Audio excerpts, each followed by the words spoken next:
మీనరాశి వారికి పరాభవ నామ సంవత్సరంలో గోచార ఫలితాలు ఏ విధంగా ఉంటాయో సశాస్త్రంగా తెలుసుకునే ప్రయత్నం చేద్దాము. ఇక్కడ ముందుగా ఈ మీనరాశిలోనికి ఏ నక్షత్రాలు ఏ పాదాలు వారు వస్తారు అనేది ముందుగా తెలుసుకుందాము. ఇక్కడ పూర్వభాద్ర నక్షత్రం 4వ పాదం, ఉత్తరాభాద్ర నక్షత్రం వారు 1, 2, 3, 4 పాదాలు వారు, రేవతి నక్షత్రం 1, 2, 3, 4 పాదాలు వారు ఈ మీనరాశిలోనికి చెందుతారు. కాబట్టి ఇక్కడ వీరి యొక్క ఆదాయం 14, వ్యయం 11. బాగుంది కదా. అలాగే రాజపూజ్యం 7, అవమానం 2. ఇది కూడా బాగుంది, వినడానికి బాగుంది.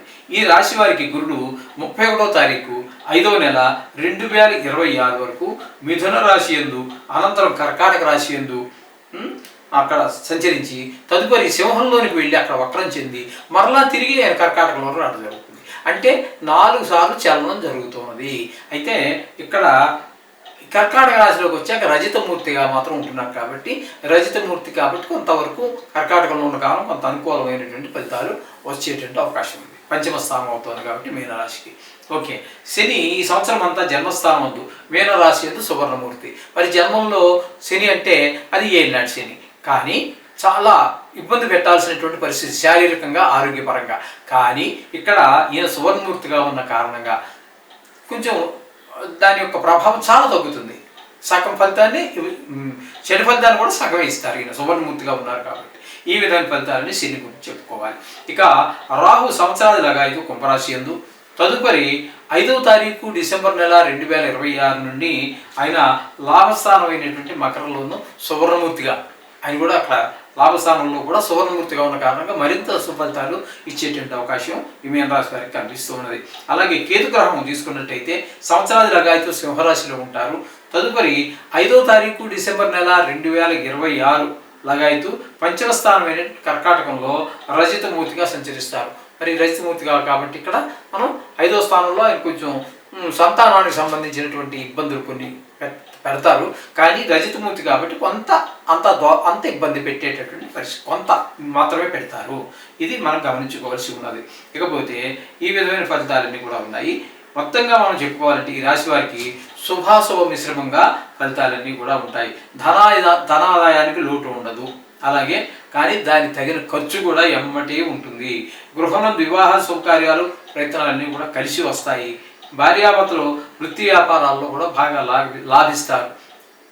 అలాగే విద్యార్థులకు కనుక మనం తీసుకున్నట్టయితే వారికి మరుపు, జ్ఞాపక శక్తి తగ్గడము, ఊహించినన్ని మార్కులు రాకపోవడము జరుగుతుంది.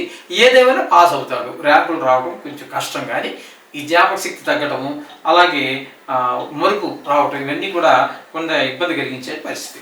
ఇక ఉద్యోగస్తులకి తీసుకున్నట్టయితే మంచి అవకాశాలు వస్తాయి. అనుకూలమైనటువంటి ప్రదేశానికి ట్రాన్స్ఫర్ రావటం, ఇది ఒక మంచి పరిణామంగా చెప్పుకోవచ్చు. ఆరోగ్యం మాత్రం కొంచెం జాగ్రత్తగా చూసుకోవాల్సి ఉంటుంది. ఇక వ్యవసాయదారులు తీసుకున్నట్టయితే పంటలు బాగా పండుతాయి, విపరీతమైన లాభాలు వస్తాయి, పెట్టుబడులు ఎక్కువ ఉంటాయి. పళ్ళ తోటలు, చేపల చెరువులు అట్లాంటి వారికి బాగా ఎక్కువ లాభాలు వచ్చేటువంటి అవకాశం ఉంది. పళ్ళ తోటల వారికి చెరువులు, అదే చేప పంట అంటారు కదండి, చేపలు, రొయ్య ఇట్లాంటి వాటికి కూడా మంచి లాభాలు వచ్చే అవకాశం ఉంది. వ్యాపారస్తులకి క్రయ విక్రయాలలో అంటే కొనటం అమ్మటం ద్వారా వీరికి ధనాదాయం చాలా బాగుంటుంది. సిమెంటు, పెయింట్లు, శానిటరీ, బిల్డింగ్ మెటీరియల్స్, ఇవన్నీ ఆయిల్ వ్యాపారస్తులు విశేషమైనటువంటి లాభాలు వచ్చే అవకాశం ఉన్నది. కళాకారులను కనుక తీసుకున్నట్టయితే అంటే యాక్టర్స్, అంటే సినిమాకి సంబంధించి ఓన్లీ నటనే కాదండి, పాటలు రాసేవాళ్ళు ఉంటారు, కెమెరామెన్ ఉంటాడు, అందులో కూడా రకరకాల విభాగాలు చాలామంది ఉన్నాయి. ఓ సినిమా తీయాలంటే కూడా చాలామంది ఈ కళాకారులు అవసరపడుతూ ఉంటారు. దాని మీద వందల మంది, వేల మంది జీవిస్తూ ఉంటారు. కాబట్టి వాళ్ళందరికీ కూడా కొంత మంచి అవకాశాలే ఉన్నాయి. వాళ్ళకి కూడా ప్రతిభకు తగిన గుర్తింపు, వాళ్ళ దగ్గర ఉన్న టాలెంట్కి ఒక ఐడెంటిఫికేషన్ అనేది మనకు దొరుకుతుంది.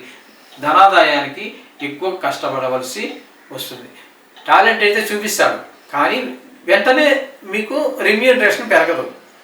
మీకు మీ టాలెంట్ గుర్తించే మీద ఆటోమేటిక్గా అవే వస్తూ ఉంటాయి అక్కడి నుంచి. ఈ విధంగా ఉంటుంది. ఇక కాంట్రాక్ట్ పనులు చేస్తూ ఉంటారు, గవర్నమెంట్ కావచ్చు, ప్రైవేట్ కావచ్చు. అటువంటి వాళ్ళకు కూడా అన్ని రకాలుగా బాగుంటుంది. పెద్ద పెద్ద కాంట్రాక్ట్లు కూడా మనకి ఆ కాంపిటీషన్లో రావాలి. వీళ్ళందరూ ముందుగా మనకి వేస్తారు కదా, బిడ్డేస్తారు.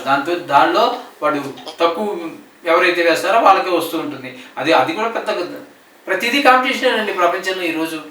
అటువంటి అక్కడ వీళ్ళకి పెద్ద పెద్ద కాంట్రాక్టులు కూడా వచ్చే అవకాశం ఉన్నది. ఈ రాశి వారికి గ్రహాల అనుకూలతోటి లాభాలు పొందుతారు.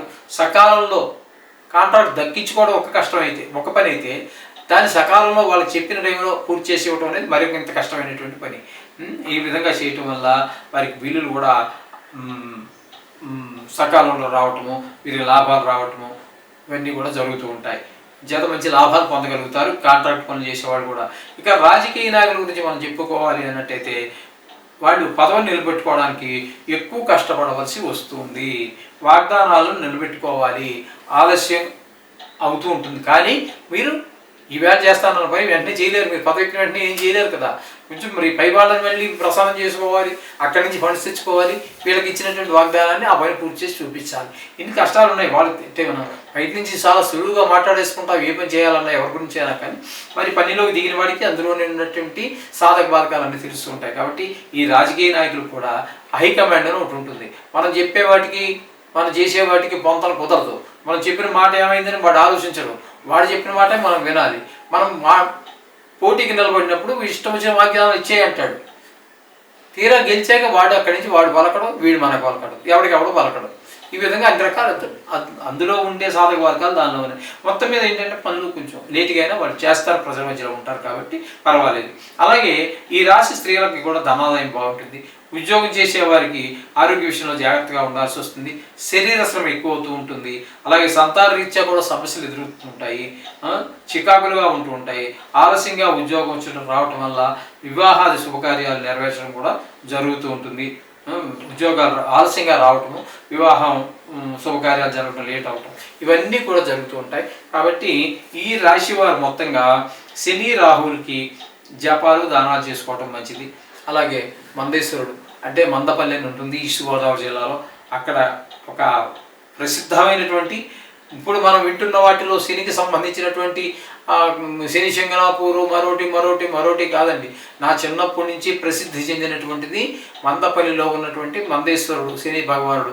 ఆయనకి అభిషేకం చేయడం ఆ రోజుల్లో అదొకటే గొప్ప.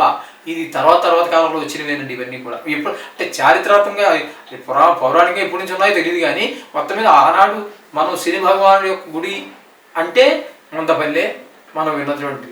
కాబట్టి అక్కడ అలాంటి దగ్గరికి వెళ్ళి చేసుకోవటం, ఎందుకంటే జన్మలో శని కదండి, అంచేత ఇది ఒక సూచనగా మనం తీసుకోవచ్చు. ఎందుకంటే ఇది 7.5లోకి వచ్చినటువంటిది, అందులోని జన్మల్లోనూ. కాబట్టి ఆరోగ్య సంబంధమైనటువంటి విషయాలు ఎక్కువగా వచ్చే అవకాశం ఉంటుంది. కాబట్టి ఇలా చేసుకోవడం చాలా మంచిదండి.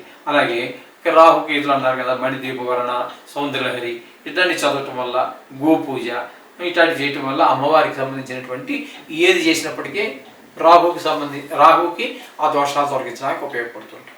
కాబట్టి నిత్యము కూడా మీరు ఇవి చేసుకుంటూ ఉండండి. నవగ్రహ జపాలు మాత్రం మానవద్దు. ఈ విధంగా చేస్తే మీకు సకల శుభాలు చేకూరుతాయి. శుభం భూయాత్.